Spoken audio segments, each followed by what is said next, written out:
বালিপৰাৰ খেলমাটিত এটা পুনৰ সংস্থাপন কেন্দ্ৰত মেঘালয়ৰ এটা পৰিয়ালে ৰখা এজন যুৱকৰ মৃত্যুৰ ঘটনাক লৈ ৰহস্যৰ সৃষ্টি হৈছে।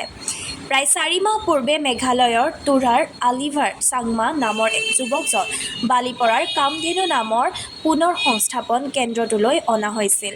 প্ৰায় 26 বছৰীয়া যুৱকজন সুৰাসক্ত আছিল বাবে বালিপৰাৰ পুনৰ সংস্থাপন কেন্দ্ৰটোত ৰখা হৈছিল। কিন্তু যোৱা কিছুদিনৰ পৰা তেওঁৰ স্বাস্থ্যৰ অৱনতি ঘটিছিল বুলি সংস্থাটোৰ কৰ্তৃপক্ষই প্ৰকাশ কৰাৰ লগতে বুধবাৰে তেওঁৰ স্বাস্থ্যৰ অধিক অৱনতি ঘটাত চাৰিদুৱাৰ চিকিৎসালয়ৰ চিকিৎসক অমিত গিৰিয়ে চিকিৎসা প্ৰদান কৰে যদিও আজি পুৱা যুৱকজনৰ মৃত্যু হয়।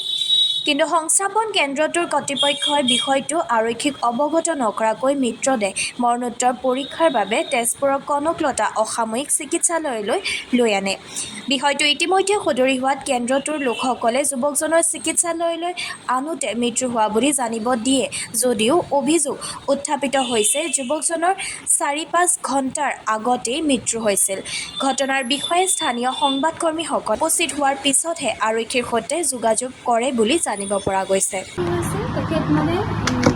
ইয়াতে আপোনাৰ তেখেতে ফাৰ্ষ্ট এলকহল ইউজ কৰিছিলে, ছাবষ্টেঞ্চ ইউজ কৰিছিলে, তাৰপিছত আমাৰ ইয়াতে আপোনাৰ ট্ৰিটমেণ্টতে আছিলে তেখেত। বাট কি হ'ল, কেইদিনমানৰ পৰা তেখেতৰ গাটো বেয়া হৈছিলে। গাটো বেয়া হোৱাৰ কাৰণে আমি কালি 30 জুলাইত আমি তেখেতক চাৰিদুৱাৰ হস্পিটেলত এডমিট কৰিছিলোঁ। ডক্টৰ অমিত গিৰি যোনজন তেখেত চাৰিদুৱাৰ হস্পিটেল, তেখেতৰ লগত কনচাল্ট কৰি পেলাই আমি চাৰিদুৱাৰ হস্পিটেলত এডমিট কৰিছিলোঁ। তো আমি দুদিন তাতে ৰাখিলোঁ, এডমিট কৰিলোঁ। দেন তেখেতৰ অলপ মানে ৰিকভাৰ হোৱাৰ কাৰণে আমি ডক্টৰ অমিত গিৰিৰ মানে কনচালটেশ্যনৰ পাৰ্মিশ্যনত আমি তেওঁলোকক তেখেতক মানে লৈ আনিলোঁ। দেন আজি মানে ছাডেনলি অকণমান গাটো বেছি বেয়া হোৱাৰ কাৰণে আমাৰ যিহেতু ইয়াতে 24 আৱাৰ্ছ নাৰ্ছ থাকে, নাৰ্ছ বাইদেউ আহিছিলে। নাৰ্ছ বাইদেউ তেখেতক মানে চেকআপ কৰোঁতে মানে অকণমান তেখেতৰ গাটো বেয়া লাগিলে। গাটো বেয়া লগাৰ কাৰণে কি কৰিলোঁ, আমি ডক্টৰ অমিত গিৰি যোনজনৰ লগত আমি কনচালটেশ্যনত আছিলোঁ, তেখেতৰ লগত কনচাল্ট কৰিলোঁ। তাৰপিছত তেখেতে ক'লে কি কনকলতা হস্পিটেললৈ ৰেফাৰ কৰি দিয়ক। দেন আমি ইয়াৰে ষ্টাফ মেম্বাৰ যোনখিনি, ইয়াৰে ষ্টাফ মেম্বাৰে তেওঁলোকক মানে পেচেণ্টজনক লৈ গ'ল। বাট কি হ'ল, তাতে গৈ পোৱাৰ লগে লগে মানে ডক্টৰে ডিক্লেয়াৰ কৰিলে যে ডেড বুলি। আমি ইয়াতে যিমানখিনি দিব লাগে আমি ট্ৰিটমেণ্ট দিছোঁ। পাছত আমি গম পালোঁ যে তেখেতৰ আৰু তেখেতৰ গাৰ্জেণ্টকো ইনফৰ্ম কৰা হৈছে। তেওঁৰ নাম অলিভাৰ চাংমা। তেখেত আমাৰ ৰিহেব চেণ্টাৰত আছিলে, কামধেনু ৱেলনেছ পইণ্ট। তো তেখেতৰ আজি 3 দিনৰ পৰা মানে অকণমান আপোনাৰ জ্বৰ আৰু গা কঁপনি চপনি এনেকৈ দুৰ্বল হৈ গৈছিল তেখেত। তাৰপৰা আমি ছাৰে ক'লে মানে ট্ৰিটমেণ্টটো এইখিনি কৰিব লাগিব। তো তাৰ ট্ৰিটমেণ্ট চলি আছিলে। চলি থাকোঁতে মানে কি আমাৰ ৰেগুলাৰ বেচিছত নাৰ্ছ আহে, আমাৰ আপোনাৰ প্ৰত্যেকজন পেচেণ্টৰ BP, তাৰপিছত আপোনাৰ এইখিনি বাকীখিনি বস্তু যি থাকে চেক কৰিবলৈ। তো তেখেতৰ মানে আজি BPটো বহুত ল' পালে। ল' পোৱাৰ কাৰণে ছাৰক ফোন কৰিলোঁ। ছাৰে তেতিয়া ক'লে আপোনালোকে তেতিয়াহ'লে জল্দি এডমিট কৰক বুলি। তাৰপৰা ইয়ালৈ আনিলোঁ।